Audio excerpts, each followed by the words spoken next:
अगली खबर महाराष्ट्र के नंदुरबार से है, जहां जिले में तलाटियों की अनुपस्थिति आम नागरिकों के लिए सिरदर्द बन गई है।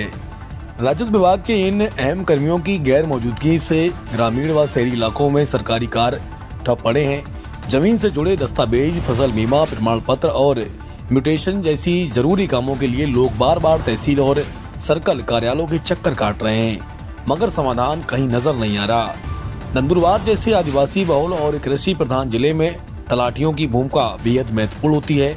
इसकी ड्यूटी में भूमि अभिलेखों का रखरखाव, संपत्ति का नामांतरण और आय जाति निवास प्रमाण पत्र, फसल बीमा जैसे कार्य शामिल हैं।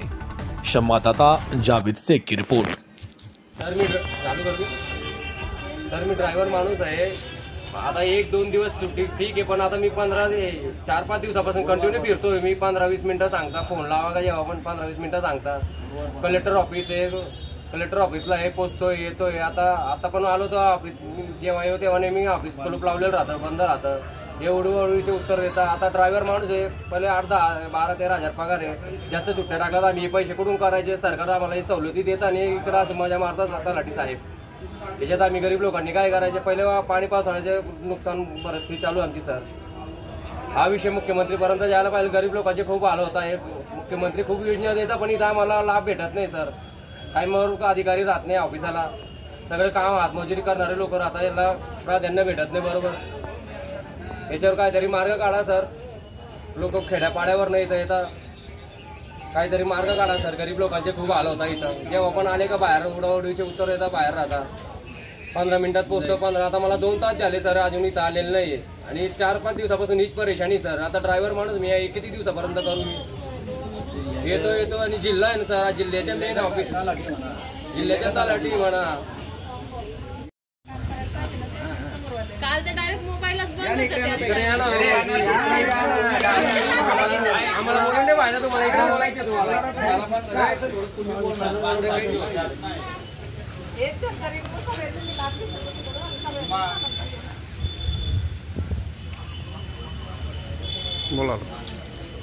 बोलो मी चंद्रकांत सोनार, माजी नगरसेवक बोलतोय। इथं लोकांचे फार हाल होत आहेत। शुक्रवारपासून लोक लेडीज येतात, बिचारे घरचे डबे करून नवऱ्यांना जेवायचं, मुलांना जेवायचं, त्यांना शाळेत सोडायचं। इथून सायंकाळपर्यंत बसायचे नाही, इथं कोणी येत नाही, तलाठी नाही, कोणी नाही। बिचाऱ्यात उडवडीचे तर देतात, फोन उचलत नाही। लेडीज फार परेशान आहे, सगळे स्त्रिया उचलत नाही। याचा न्याय मागायला कुठं जायचं? म्हणजे लोकांनी रोज सकाळ संध्याकाळी यायचं, रोज सकाळ संध्याकाळी डबा बांधून आणि घरी जाऊन झोपायचं उलटी करून। दुसरा काही उद्योगच नाही तर याला जबाबदार कोण आहे? कोणी तर यायला पाहिजे जबाब द्यायला। इतके लोक रोज सकाळ संध्याकाळ बसतात तर जेव्हा फोन लावतो तेव्हा कलेक्टर ऑफिस सांगता 15-20 मिनिटं मीटिंग चालू आहे। मला 8-10 दिवस झाले चक्रा मारून परेशान। बोर्ड लावा ना तुम्ही, 2 दिवस येऊ नका, 4 दिवस येऊ नका, दुसऱ्यांना द्या तुम्ही। 4 दुसऱ्यांना द्या ना करा, पण इथं बोर्ड लावून द्या, म्हणजे लोक परेशान होणार नाही। आपले जाऊ द्या, जेंट्स लेडीजांचे काय हाल होतात बिचारे, ते डबे करून नवऱ्याला द्या तुम्ही म्हणा। इथूनपर्यंत चालेल आता मासा। मी ड्रायव्हर माणूस आहे, मला ड्रायव्हिंग करायला घडी सुट्टी टाकता येणार नाही मला। मी 8 दिवसापासून चक्रा मारतो। जेव्हापासून येतो 15 मिनिटात पोहोचतोय, कलेक्टर ऑफिसला आहे। आता लोकांचे काम करून सोडून इकडे यावं लागतं आम्हाला सर। हा विषय मुख्यमंत्रीपर्यंत जायला पाहिजे ना, हे गरीब लोकांचे हाल होत आहे।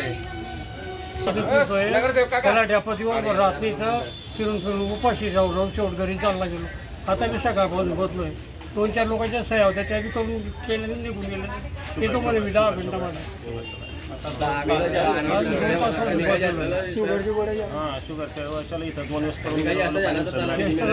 किती वेळ थांबायची? शेवट चक्कर यायला लागले।